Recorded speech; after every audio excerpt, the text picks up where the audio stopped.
J'en ai connu des voyages. Aux quatre coins de la France, quelquefois même à l'étranger. Principalement seule, souvent dans ma bulle. Parfois stressée, parfois sereine.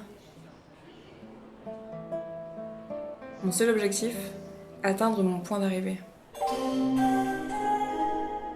Le train corail Intercité numéro 4805 en provenance d'Orléans entrera en gare, voie 6. Éloignez-vous de la bordure du quai. Je me rappelle quand cette mélodie a retenti pour moi.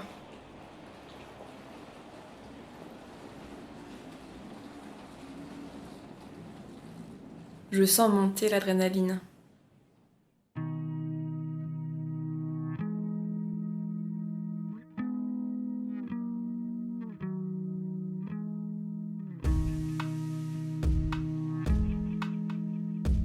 Ce qui m'angoissait avant le départ, que ma vie sociale prenne fin en France.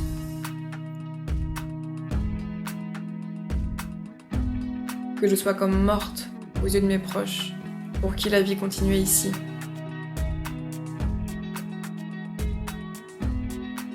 Cette angoisse s'est vite évaporée. En même temps que l'idée de vivre pour moi, à l'autre bout de la planète, faisait sa place. Genre, en fait, mes 9 mois au Canada, déjà, je l'ai trouvé assez long. Ah ouais? Ouais, quand je suis arrivée, je me disais, enfin, comment je vais tenir 9 mois au Canada, tu vois. Et chaque jour, je mettais un petit frais, on va dire. Moi, je suis arrivée au mois de mars.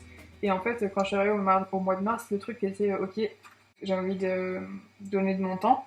J'ai envie de rencontrer des gens. Et là, j'ai découvert qu'il y avait un festival qui avait lieu. Et donc voilà, tu les contactes, donc le tout en anglais, et quand tu ne maîtrises pas trop l'anglais. J'ai fait de la gigue. Hein. Tu sais ce que c'est la gigue, hein? Non.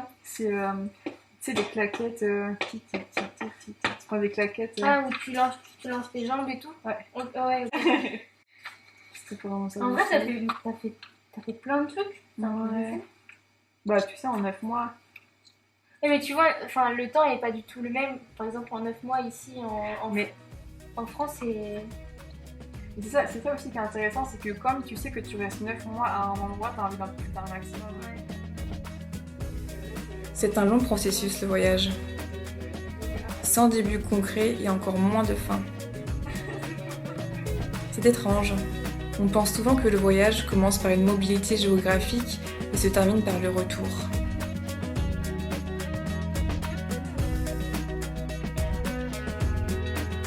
J'ai eu l'impression d'être au Canada seulement des semaines après mon atterrissage. Après avoir accepté, après avoir cessé de me débattre avec l'idée de ne plus être en France.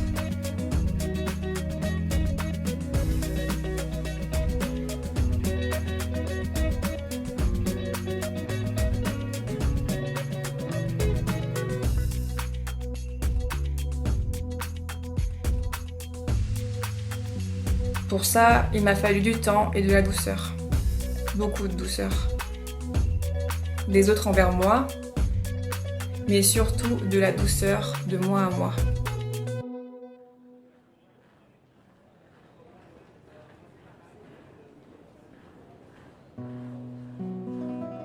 C'est l'heure des au revoir.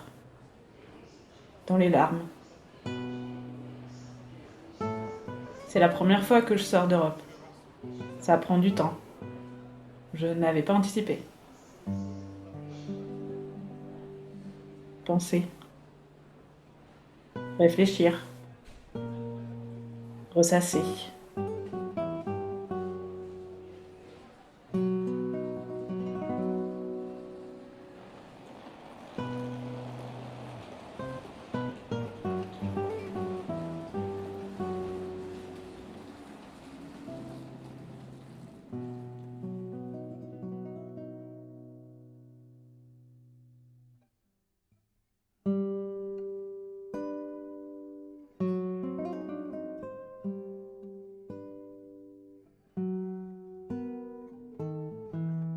Comprendre ce que je suis allée chercher dans ce voyage. Moi, probablement, même si je ne le savais pas encore.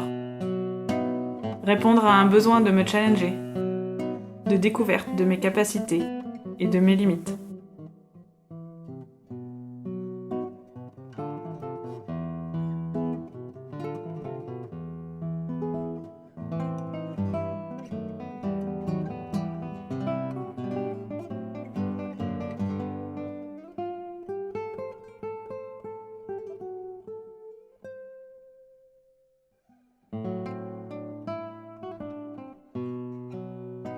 Finalement, ce sont peut-être les images qu'on ne capture pas avec un appareil qui nous marquent le plus. Voir la générosité et la confiance des gens qui m'ont accueilli. Ça a rendu mon cœur plus grand, mon âme plus attentive aux autres et mon esprit plus ouvert.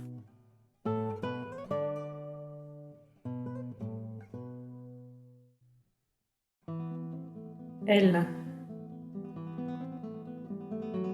Cette femme qui ne me connaissait absolument pas. La première personne rencontrée, venue me chercher à l'aéroport. Celle qui m'a le plus bouleversée. Cette femme qui, sans que je m'y attende, m'a proposé sa maison, son foyer, comme le mien, sans aucune contrepartie. Il n'a fallu que 15 jours pour qu'un lien se forme entre nos cœurs et que je la quitte, les larmes plein les yeux, celle qui a fait de mon rêve de voyage une réalité, une puissance que je n'aurais jamais pu imaginer. Celle qui, 3 ans plus tard, hante encore parfois mes rêves.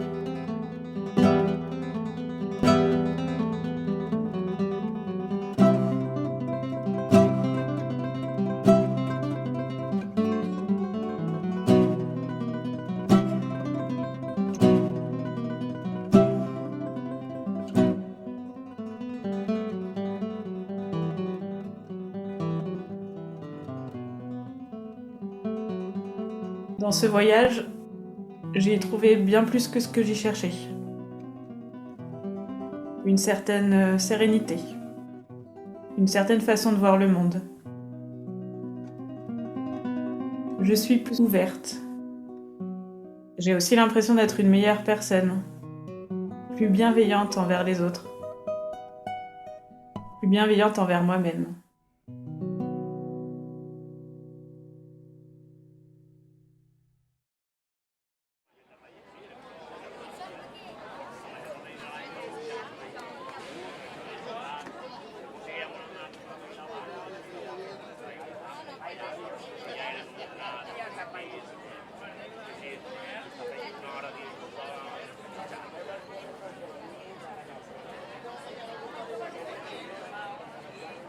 Je suis sorti de l'aéroport sans mon bagage.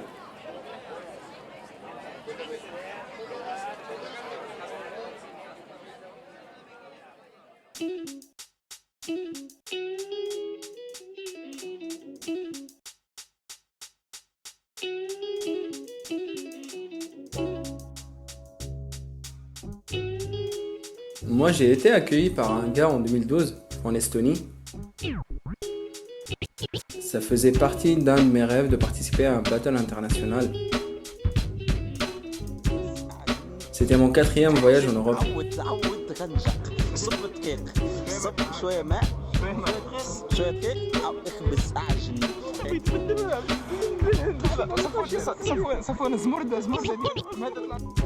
On ne le connaissait pas du tout. Il nous a juste croisés et nous a proposé de nous loger chez lui.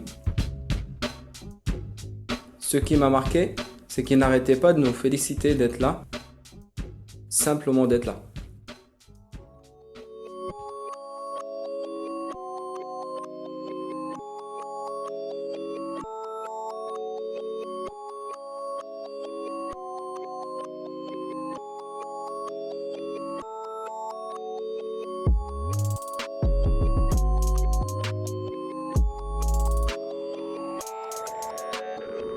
Je suis sorti de l'aéroport sans mon bagage.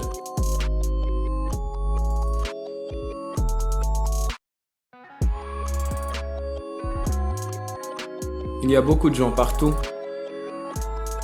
Ils ne parlent ni français ni arabe. J'essaie de me rapprocher d'eux, leur poser des questions. Mais tout le monde m'esquive. Je ne comprends rien. Je regarde des panneaux écrits en allemand, en anglais, et je me perds.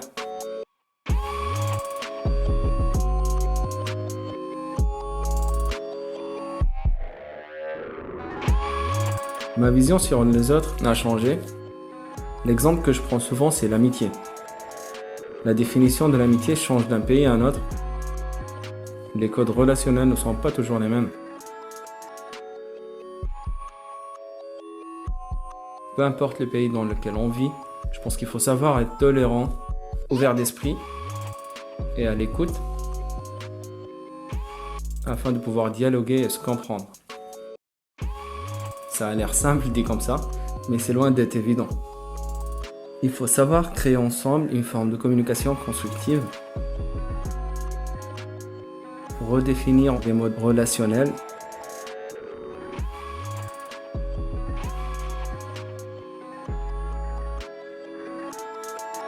s'ouvrir à une autre culture, c'est beaucoup de temps, beaucoup de patience. On peut aussi ne pas être d'accord, mais c'est comme ça.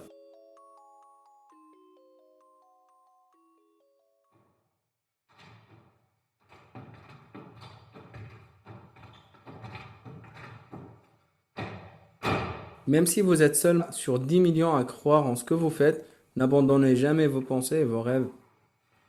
Il y a 7 milliards de personnes dans ce monde. Soyez sûr que vous rencontrerez un jour des gens comme vous quelque part, avec qui vous partagerez la même passion.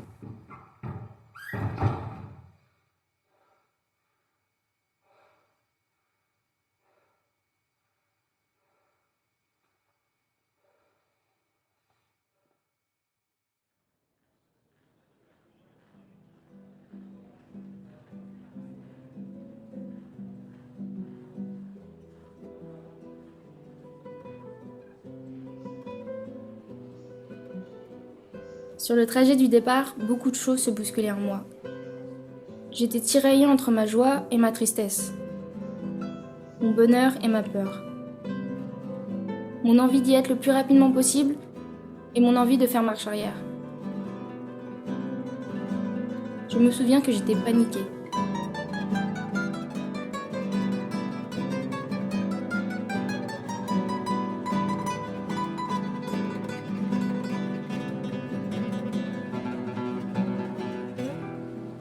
C'est là que j'ai réalisé que c'était le début de quelque chose de beau.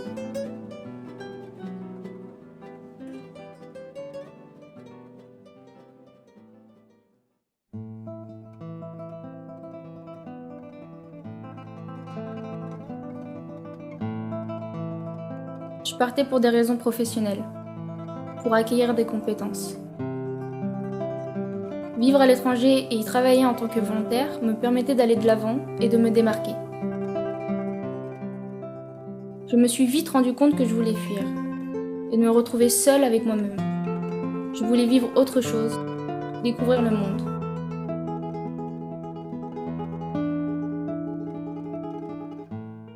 J'avais fait le tour de Naples avec une collègue qui est portugaise et du coup qui est restée en Italie parce qu'elle a rencontré son copain là-bas. Ok.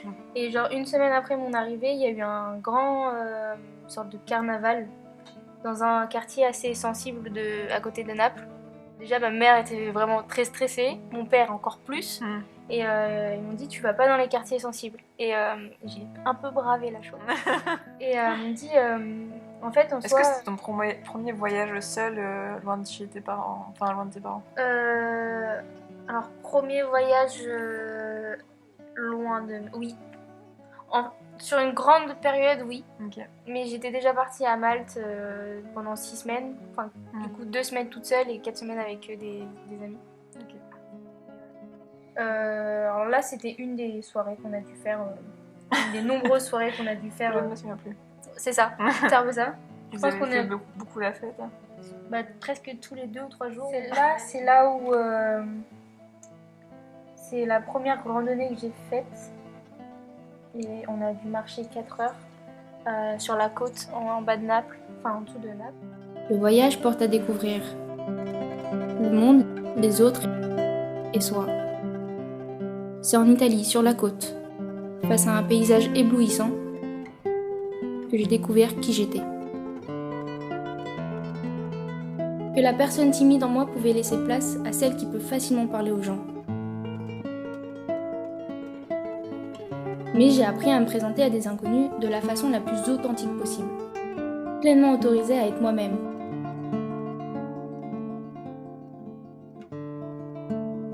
Ce voyage m'a permis d'en apprendre un peu plus, sur les autres mais aussi sur moi.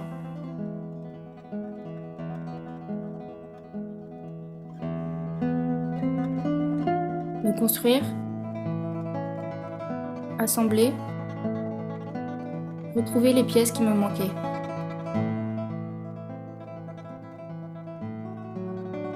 Pour devenir la moi que je suis maintenant.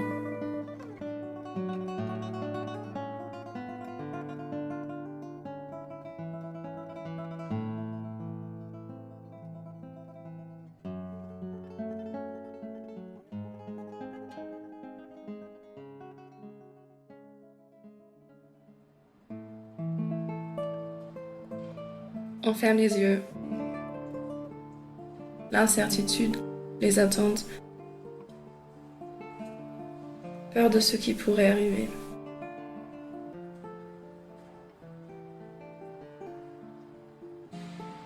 Toute nouvelle expérience peut sembler étrange au début.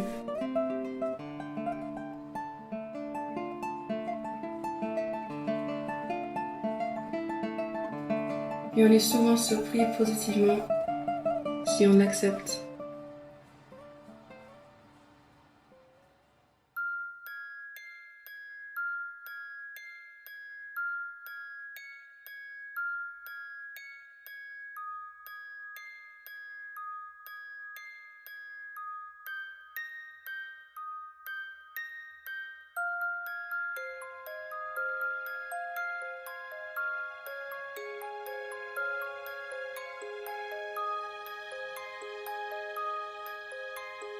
J'avais une vision très idéalisée de la France. Elle a changé très rapidement, devenant plus réaliste. Le fait de me retrouver à vivre seule et faire disparaître d'un coup tout échange quotidien avec mes proches m'a fait prendre conscience de l'essence même de la vie.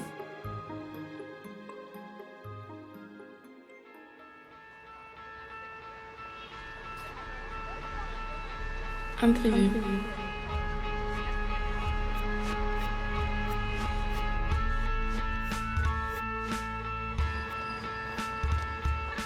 J'étais seule au commissariat.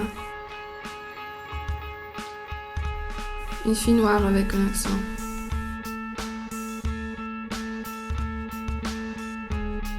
C'est dommage que tout le monde sache déjà comment le policier m'a traitée.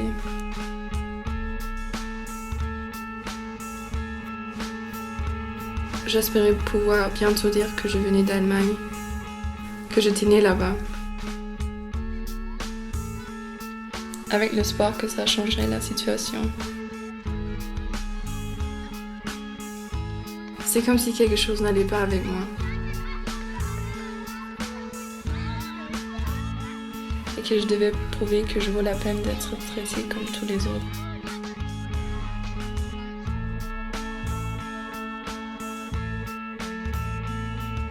Ce voyage m'a appris progressivement à vivre en moi et pour moi. Imprévu. Tous les petits et les grands imprévus qui arrivent lors d'un voyage. On s'est débrouillé. On fait peut-être quelques erreurs. Peut-être qu'on s'en veut un peu parfois. Mais au final, il y en a eu des imprévus. Et la plupart ont été gérés royalement. Et si on l'a fait, on se sent vachement mieux. On se sent plus fort. Je me sens plus forte. Plus à même à faire face aux imprévus. La confiance monte et la peur diminue.